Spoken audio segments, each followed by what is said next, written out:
He didn't see her. Not really. To Richard Langston, the CEO in the navy blue suit with cufflinks worth more than her monthly rent, she was invisible. Another server.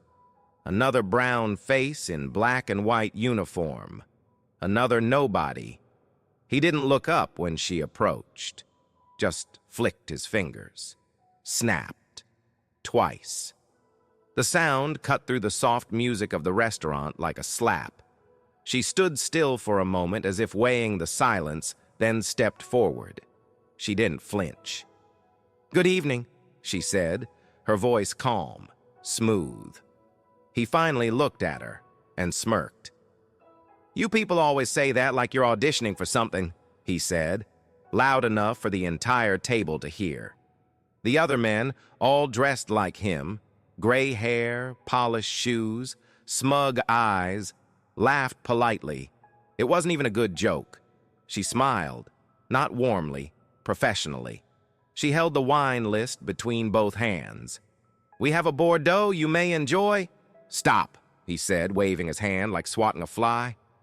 "Sweetheart, do you even know what Bordeaux means?" A chuckle rippled down the table. She blinked once. He went on. "I come here expecting a fine French meal, fine French wine, and instead I get—" He looked her over, slowly, dismissively. "A diversity hire pretending to pronounce the menu." More laughter. Someone actually clapped. She took a breath. In, outside. Just like her mother taught her when life got cruel. She didn't speak. Not yet. Richard leaned back in his leather chair.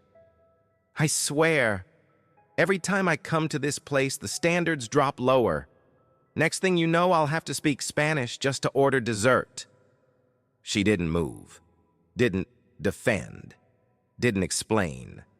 Because she had learned over time that in certain rooms, words meant less than silence. But tonight, silence was a strategy, not surrender. She glanced briefly around the table. Every man looked amused. Like this was entertainment. Like she wasn't a person, just part of the setting. And then he snapped again. "Can someone please find me a real waiter?" he said. "Preferably one who understands French?" That was the moment. A breathless pause followed. Even the wine seemed to stop pouring. And then she moved. One step forward, eyes steady. She didn't raise her voice. She didn't change her tone. But the shift was seismic. "Monsieur, souhaitez-vous un vin rouge de Bordeaux? Ou préférez-vous un Bourgogne plus soyeux?" she asked flawlessly. Perfect French, Parisian, educated, lethal.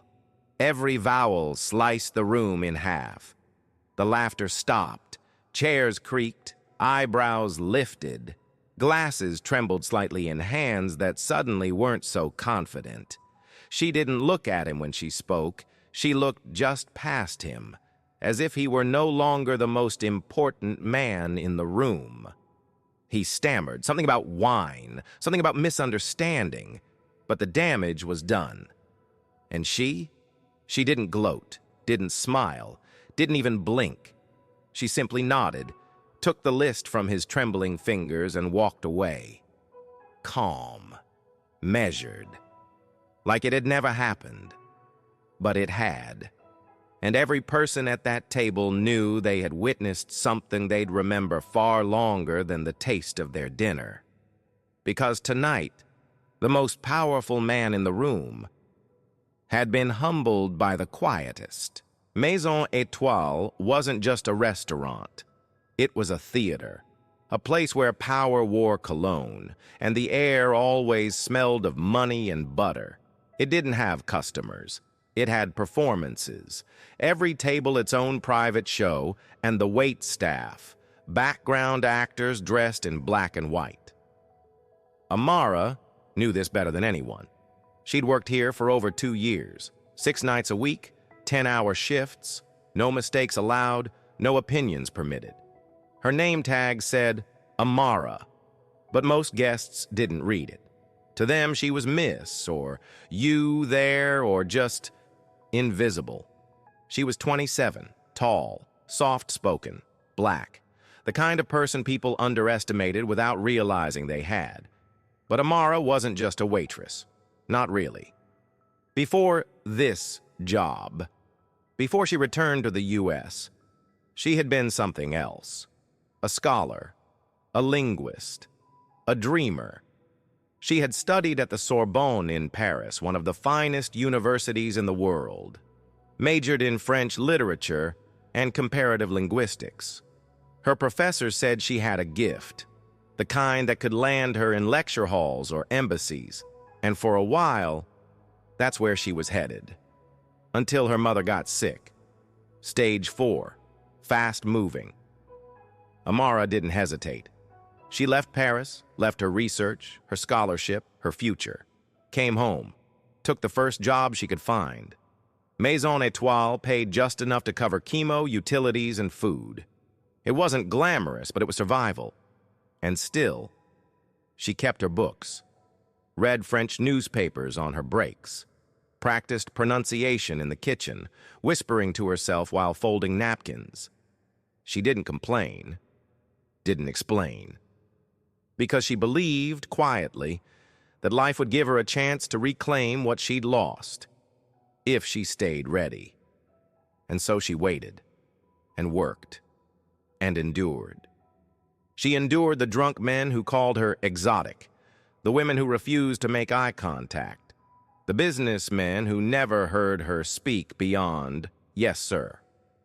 She endured being called the help by people who couldn't spell demi-glace, but felt entitled to mock her pronunciation of it.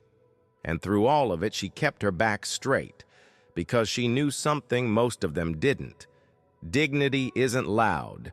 It doesn't beg to be seen. It waits. And when the moment comes, it stands taller than arrogance ever could.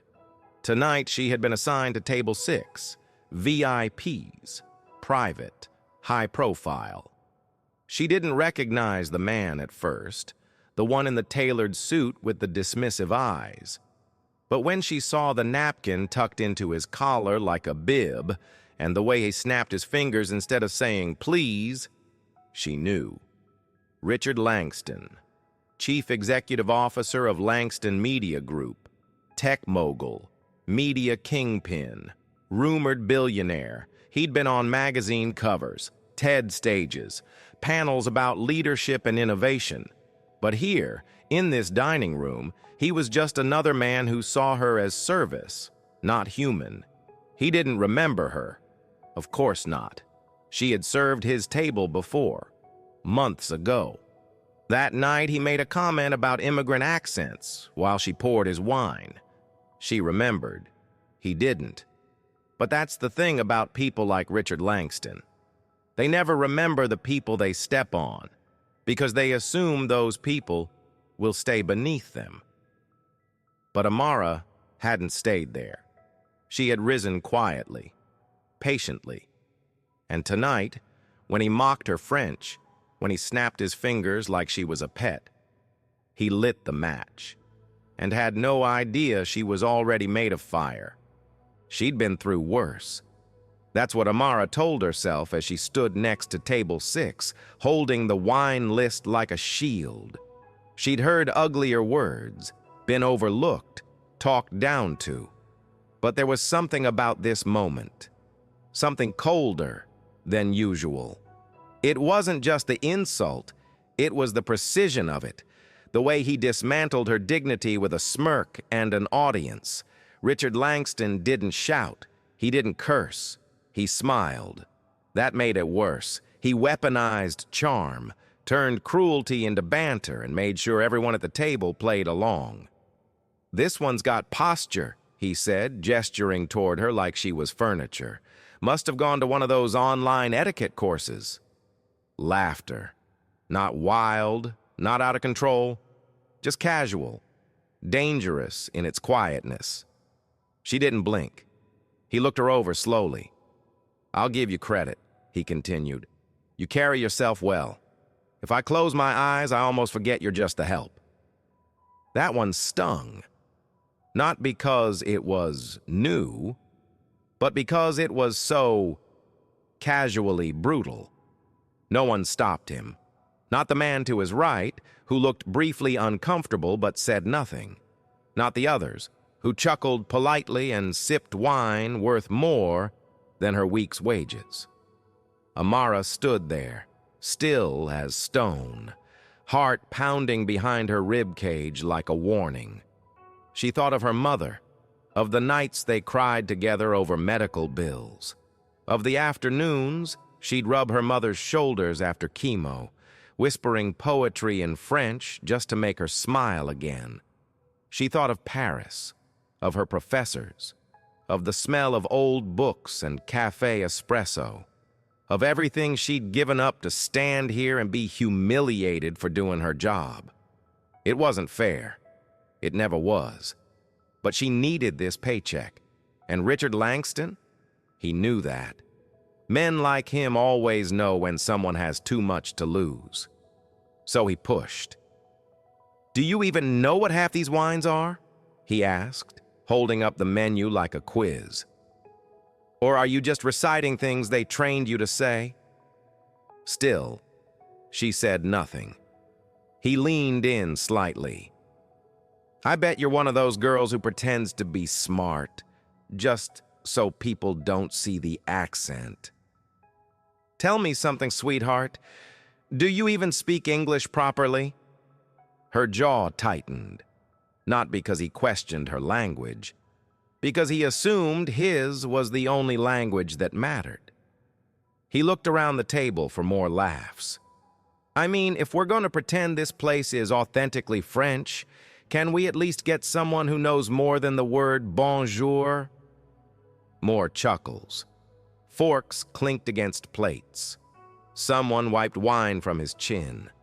She thought of every moment like this, every table, every insult swallowed so she could afford another week of groceries, every time someone called her articulate like it was a surprise. And in that moment, something cracked. Not loudly, not visibly, but deeply. She didn't cry, didn't tremble. She simply shifted, internally, permanently. Because humiliation, repeated often enough, becomes something else. Not just pain, not just rage, precision. She realized then, this wasn't just about her. It was about every woman who'd been talked down to, every black girl who'd been mocked for talking white, every immigrant who'd hidden their accent to get hired. Richard Langston wasn't just a man at a table. He was a system, a pattern, a mirror reflecting every ugly thing society pretends doesn't exist in daylight. And tonight, he'd gone too far. He had snapped his fingers one time too many, and she was done pretending not to hear it. She didn't storm off. She didn't make a scene. Amara just stood there, letting the silence grow. It was a silence that said more than any outburst ever could. A silence that wrapped around the room like a storm cloud, calm now, but ready to strike. She looked at him, not with fear, not even anger, with precision. And then, softly, clearly, without a hint of hesitation, she spoke. "Monsieur, souhaitez-vous un vin rouge de Bordeaux? Ou préféreriez-vous un Bourgogne plus raffiné?" Perfect French, fluent, effortless, the kind you can't fake, the kind that wraps itself around your spine and tells the world, "I belong here." His jaw didn't drop, not right away. It was slower, delayed, like his brain needed a moment to compute that she, the server he mocked, had just dismantled his entire ego with a single sentence. The table went quiet. Even the background noise of the restaurant, soft jazz, silverware, murmured conversations, seemed to fade. She didn't stop there. She leaned in slightly. "Et pour votre plat principal, monsieur, je vous suggère le canard confit. C'est une spécialité de la maison." Her tone was calm, measured, not sarcastic, not theatrical, professional. Exactly what she was trained to be, what she chose to be. Because she wasn't doing this for revenge. She wasn't doing this to embarrass him. She was doing it because it was time. Time for someone like him to sit in his discomfort. Time for the entire table to watch what Grace Under Fire really looked like. She handed him the menu again, this time with purpose. He took it with shaking hands. Thank you, he muttered. But she had already turned away. In the kitchen, the noise returned. The smell of rosemary and butter filled the air. No one in there knew what had happened outside. To them, Amara was just taking another table's order. She washed her hands slowly, took a breath, pulled out her phone.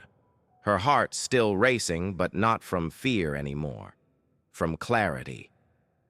She opened the restaurant's internal portal, the one with archived security footage. She knew the cameras caught everything. They had to, for legal reasons, for liability.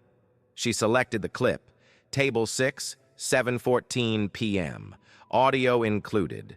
She downloaded it, trimmed the start, cut out the moment he snapped. The insults, her response. 38 seconds, raw, unfiltered. She didn't post it. Not yet.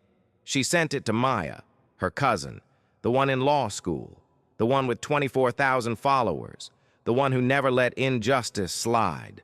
No caption, no comment. Just, if they fire me for this, make sure they see why. Then she put the phone away, checked her apron, straightened her collar, and walked back out. The air at table 6 had shifted. No more jokes, no more laughter. They were quiet, polite, almost afraid. She poured the wine slowly, perfectly. He didn't meet her eyes, but she met hers, in the reflection of the bottle, and for the first time in a long while, she liked what she saw. Not a victim, not just a waitress, a woman who waited for her moment, and when it came, spoke with everything she had been taught to hide. It started small. One post. No hashtags, no emojis. Just a 38-second video posted quietly from Maya's account with a caption, "Black women don't need to raise their voice to be heard." Within an hour, it had 12,000 views. By lunch the next day, 500,000. No music, no editing. Just a man snapping his fingers, mocking a woman who didn't flinch. Then, her voice, French, fluent, flawless. It hit like a stone through stained glass, and the internet did what the internet does best. It paid attention. People were outraged, not just because of what he said, but because of what it revealed. A man in power, comfortable enough to humiliate someone who wasn't in a position to fight back. Until she did. They found his name quickly. Richard Langston, CEO public figure. Visionary. A man who built his brand on diversity and innovation. A man who had once given a keynote speech titled Empathy in Leadership. The irony was too thick to ignore. Clips from that speech were spliced side by side with the footage from the restaurant. One moment he was saying, "We must listen to every voice in the room." Next moment, he's laughing at Amara like she's a joke with legs. The contrast made it viral and unstoppable. Language is power. Serve with respect. Amara speaks. Langston exposed. By the end of the week, every major outlet had picked it up. Articles appeared on BuzzFeed, CNN, The Guardian. Editorials flooded in. Op-eds titled things like, "The Waitress Who Dismantled a CEO in 38 Seconds." But the twist? It wasn't that he got caught. It's what happened next. Maison Étoile, the restaurant where it all unfolded, was contacted by hundreds of people. Not to complain, to thank them, to ask if Amara still worked there. to book tables and leave $1,000 tips for whoever had stood their ground with grace. The owner, a quiet Frenchman in his 60s, called her into his office. He didn't yell, didn't question her judgment. He offered her coffee, sat in silence for a full minute, then turned his laptop around. The video paused. At the exact moment she spoke, he looked at her. "You speak better French than my nephew in Marseille," he said. She smiled politely. He cleared his throat. "Amara, you're wasted on this floor. You've always been overqualified. I just never really looked." And then he did what no one expected. He promoted her, not just a raise, a title, Director of Guest Experience and Language Training. Her job, to train the staff, to educate guests, to speak clearly, beautifully, and without apology. News of her promotion made its way into the story. People cheered. It felt like justice. But it wasn't just justice. It was proof. That poise could be powerful. That knowledge could be sharper than cruelty. That a woman spoken over for years could choose the exact moment to let the world hear her. And when she did, they listened. The ripple didn't stop at the restaurant. It spread, fast, wide, unstoppable, because what happened to Amara wasn't just her story, it was everybody's story. Every person who had ever been talked down to, dismissed, called too sensitive for not laughing along. Every server who'd swallowed humiliation for the sake of a paycheck. Her moment became ours. Students started posting side-by-side clips, her French versus textbook examples. Linguistics professors used her clip to teach about cadence, tone, authenticity. But beyond the applause, real consequences started to unfold. Richard Langston went silent. No tweets, no interviews, no misunderstood apologies. His PR team tried. They released a statement full of vague language about respect and commitment to diversity. But the world had already seen the footage, and no statement could unspeak what he said. Major partners began to distance themselves. Sponsors pulled out. Shareholders demanded emergency meetings. A petition calling for his resignation reached 150,000 signatures in 2 days. Employees at Langston Media started to speak up. Anonymous stories flooded Twitter. "He mocked my accent in front of the whole team. Told me I got promoted because they needed a quota face. Once said the intern should be grateful they're allowed in the same room as real talent." It wasn't just about Amara anymore. She had struck the first match. But the room had already been filled with gas. Meanwhile, at Maison Étoile, things were changing too. Amara didn't walk through the doors as the waitress anymore. She walked in as a leader, not just in title, in presence. The staff treated her differently now, not out of fear, out of respect. Young servers asked her how to pronounce Châteauneuf du Pape. Line cooks started leaving sticky notes on the back door. "Thank you for standing up with class."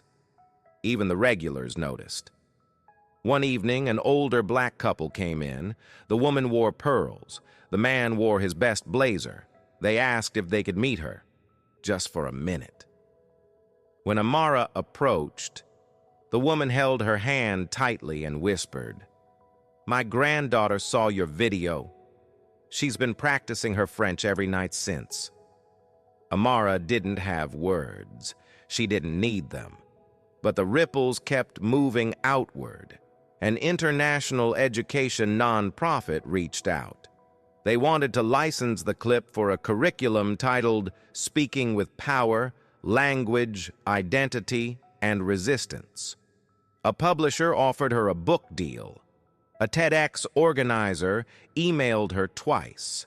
She said no to most of it, because she didn't do this for fame. She did it to be seen.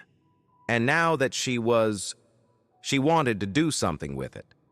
She proposed a new program at the restaurant. Linguistic empowerment for hospitality workers.